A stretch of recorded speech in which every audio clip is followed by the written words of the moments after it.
Yes, Blake Lively, who was once upon a time Hollywood's it girl, a Gossip Girl TV show star turned Met Gala main character. Chuck has a matching pet monkey with coordinating outfits, and I was like, I would love to be part of the show, but I can't act with a monkey. And then I got a few of them. The golden-haired girl with a wardrobe to die for and just enough talent to get by, once ruled Hollywood with a smirk and a well-placed hair flip. For a while, Blake Lively was everywhere. She had the face, the fashion, the Ryan Reynolds. One could say she was basically the human embodiment of a Pinterest board circa 2012. But these days, Blake Lively has found herself in a hot mess of a lawsuit with her It Ends With Us co-star Justin Baldoni. Her old, messy interviews are resurfacing, and a public backlash that's as brutal as it is hilarious. She's had quite a fall these past few months, and in her case, it's less of a graceful descent and more of a high-speed tumble off of a cliff.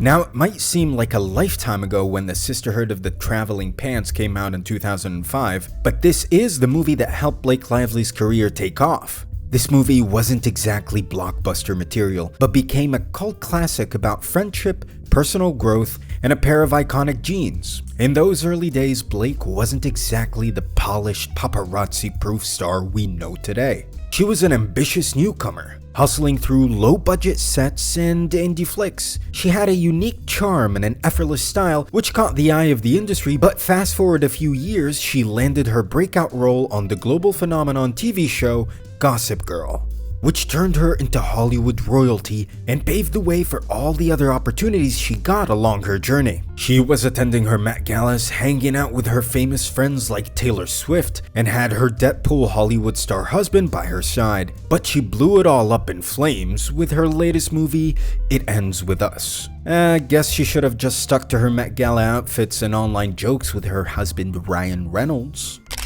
The movie It Ends With Us, which ironically instead of being the end was the start of everything, is a book written by Colleen Hoover that turned into a movie adaptation that no one actually asked for. Maybe because people believe that movies usually always ruin the books and never do it justice? And this is exactly what happened with the It Ends With Us movie. Blake Lively was cast as the 20-something protagonist in the movie, despite being a very grown 36-year-old woman. Already, the internet was giving side-eye, but no one was prepared for what came next. There were more plot twists of everything that followed the movie than the actual movie. The movie wasn't just doomed critically, but it was also legally cursed. Fans and critics first sensed tension when both Lively and Baldoni were promoting the movie separately. While the studio obviously expected a coordinated campaign, our leading lady, Blake Lively, was out there doing her own thing, as if she's the only star in the movie.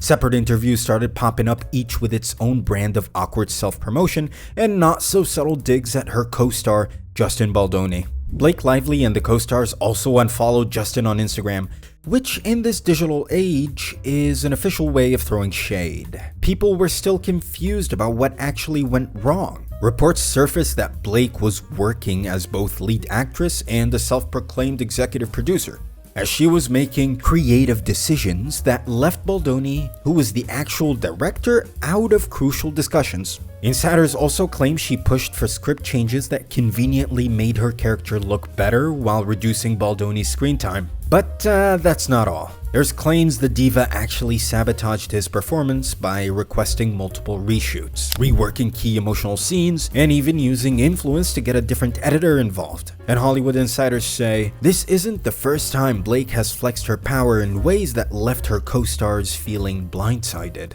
Now here's where things get extra. It Ends With Us isn't your run-of-the-mill rom-com movie. It's a story that tackles the heavy subject of domestic violence. One would expect some heartfelt commentary on the gravity of the issue, but here's where you're wrong.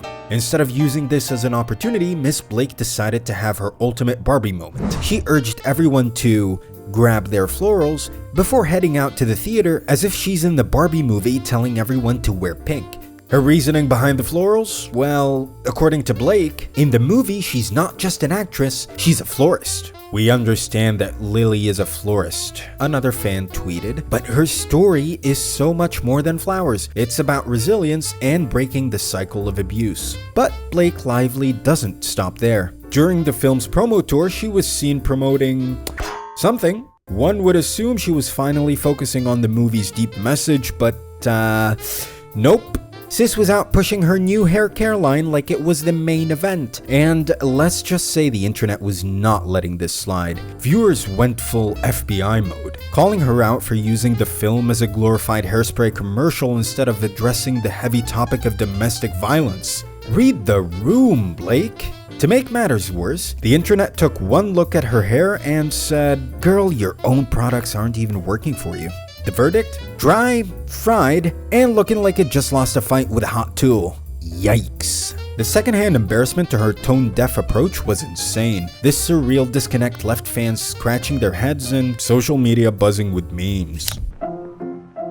During the promotional tour for It Ends With Us, things got scandalously twisted when Justin Baldoni and his family were assigned to a basement for the promotional party, while the rest of the cast got posh venues. Rumor has it that Blake Lively's crew, with a little help from her pal Ryan Reynolds, deliberately planned this basement event to show who is really calling the shots. Instead of rubbing shoulders with the rest of the cast at glamorous high-end venues, Justin's crew got stuck in a low-key dim-lit dungeon. Social media absolutely went off. Fans couldn't stop roasting the move, calling it the ultimate power play that exposed some serious Hollywood elitism and toxic backstage politics. Blake was probably hoping to teach Baldoni a lesson with this not-so-subtle message by getting him dumped in the basement, but she's the one who got taught a lesson in the end when the media turned against her and she got caught up in her antics.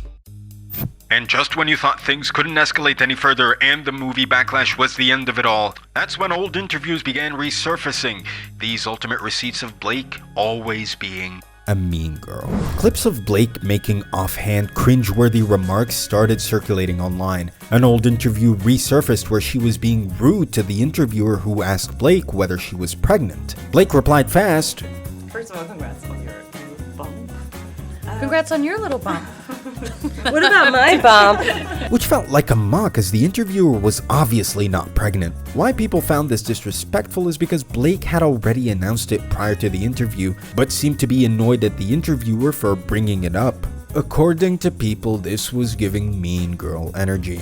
In another old, resurfaced clip from the Gossip Girl days where the interviewer asked the cast, who else didn't want to act in a cage? To which Blake replied, some of us started from cages, which was clearly a dig at her co-star Leighton Meester, as she was born in a federal prison due to her mom getting caught dealing with drugs. Who else didn't want to act in a cage?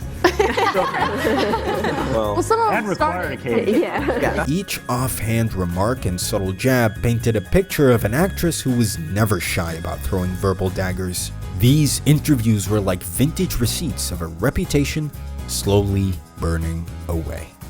Okay, so now about the legal battle between the Once Upon a Time co-stars Blake Lively and Justin Baldoni. After all the drama that took place, Blake dropped the bomb in December 2024 that Justin was making her life on set hell, and has accused him of sexual harassment, claiming Justin was entering her trailer without an invite, including when she was breastfeeding, making gross sexual comments and getting too hands-on with unapproved kissing scenes. A lawsuit for harassment, defamation, and retaliation was filed. Justin and producer Jamie Heath were accused of masterfully planning a public relations campaign against Blake after she raised concerns. So Blake claims that all the old interviews resurfacing and the hate she received regarding her approach towards the movie is Justin's way of trying to drag her reputation through the mud to cover up his own mess. But hold on, this is where things take another turn and Justin Baldoni hits back harder than a reality TV villain and sues Blake Lively, Ryan Reynolds, yes, that husband of hers, and her publicist for a shocking $400 million. You heard that right, $400 million for defamation, civil extortion, and breach of contract.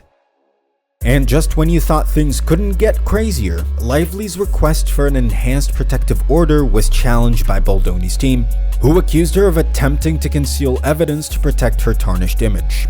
Justin's team wants to see those receipts and are not playing about it. In February 2025, a judge even stepped in and said Blake's request to go through Justin's phone was a no-go. So at this point, it feels like Miss Blake is trying everything in her power to regain her status and throw Justin in a ditch. But unlucky for her, she keeps digging a deeper hole for herself. This mess is far from over. While Blake Lively is having a fall from fame, everyone else is eating popcorn and living for it. But wait!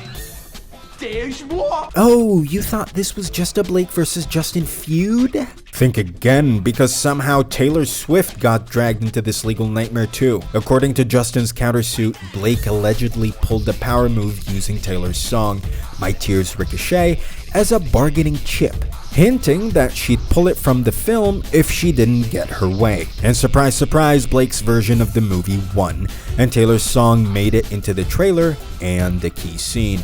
Coincidence? We think not. Here's another kicker though. This whole lawsuit might have actually ruined Blake and Taylor's friendship. Word on the street is that Miss Swift is not happy about being name-dropped in the lawsuit and now feels used. And she's been distancing herself from Blake, which makes sense considering how Taylor Swift has been all hush-hush throughout the Blake Lively soap opera. Fans even noticed that Swift has been spending more time with her other bestie, Selena Gomez, which obviously sent the internet into full-on conspiracy mode. Fans are spiraling, the media is in shambles, and neither Blake nor Taylor has addressed the elephant in the room. So, when is this infamous trial? Yeah, that's set for March 2026. We're gonna have to wait a whole year to see how this drama unfolds, but with both of them throwing shade, dodging subpoenas, and new dirt being dug up, everyone at this point is watching for the chaos. So grab your popcorn because this tea will be spilling for at least another year. It Ends With Us wasn't just a movie. It was the stage for a scandalous showdown that left no one unscathed. Blake Lively's journey from Hollywood's golden girl to a figure caught up in legal drama, fall from grace, and tone-deaf message approach towards serious issues is a stark reminder that in Hollywood, every move is public, every mistake is immortalized, and karma is just a tweet away.